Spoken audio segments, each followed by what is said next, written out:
El adrenocromo,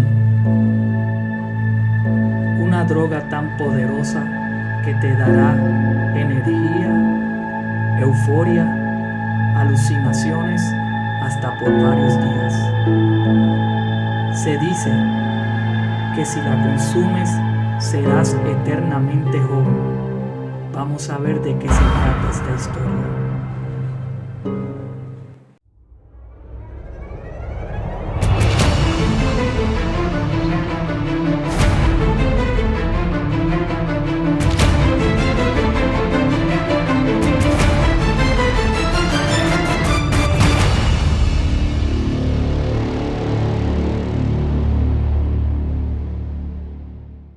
El adrenocromo, la droga de los multimillonarios. La droga que se extrae de la sangre de niños en su manera más pura. Mientras más asustado esté el niño o la persona sacrificada, mayor será el efecto que produce en la persona que la consume. Por consiguiente, se utiliza la tortura y el miedo a la persona sacrificada. Alegadamente un actor muy conocido de Hollywood la consumió, y se hizo adicto a esta droga ya que la euforia y las alucinaciones duraron hasta por varios días. Se dice que varias personas del mundo artístico la consumen ya que dicen que la droga es la fuente de la juventud. Al año miles de niños desaparecen sin dejar rastro, y se dice que son utilizados para beber su sangre en rituales satánicos en fiestas Illuminatis. La existencia del adrenocromo está entre el mito y la realidad, pero la forma de obtener esta droga implica actos atroces. Se dice que el adrenocromo no es más que sangre cargada de adrenalina. Las culturas fueron perfeccionando el sacrificio ritual para el adrenocromo hasta descubrir que, entre más asustada y estresada estuviera la víctima, más eficacia tenía la ceremonia. Por tanto, los métodos de tortura, incluso el uso de ciertas drogas, evolucionaron generación tras generación hasta poder nombrar el ingrediente secreto, adrenalina. ¿Cómo se consume el adrenocromo? Al notar los efectos de la adrenalina en el ser humano, puesto que al realizarse los rituales parte de la sangre era ingerida por quienes ofrecían el sacrificio, inició cierta oleada de adictos al adrenocromo, que no es más que un compuesto generado de manera natural por el organismo, la sangre adrenalizada.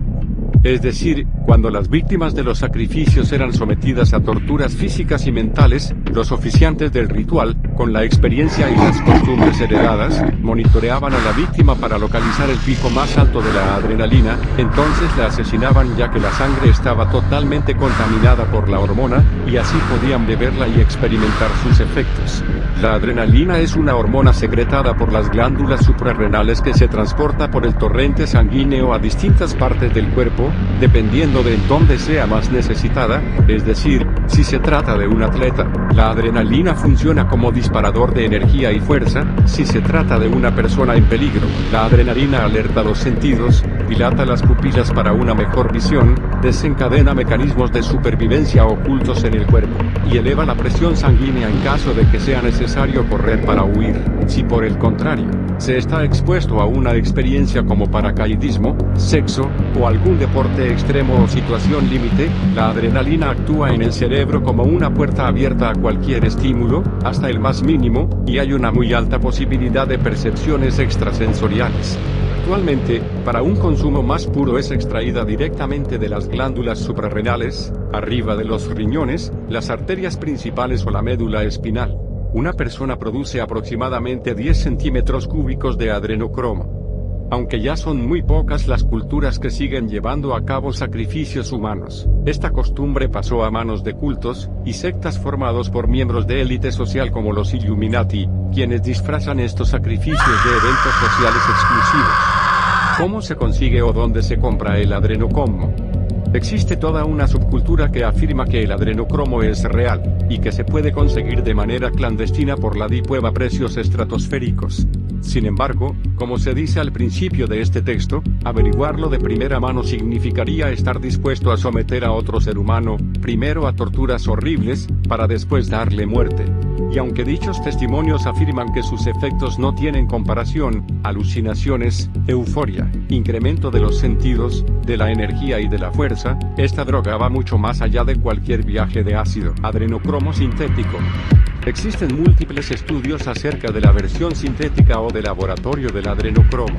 Una de las versiones más populares es que un Piers Bond, el psiquiátrico británico que dedicó gran parte de su carrera al estudio de sustancias psicoactivas, experimentó con el adrenocromo sintético. Actualmente se dice que se puede encontrar en comprimidos, y su distribución es de manera secreta a través de proveedores de productos químicos. Una de las consecuencias de la ingesta de este tipo de sustancias, según Adam Gottlieb en su libro Legal Highs, es la sensación de bienestar, estimulación y ligera alteración de los procesos mentales por largos periodos de horas e incluso días.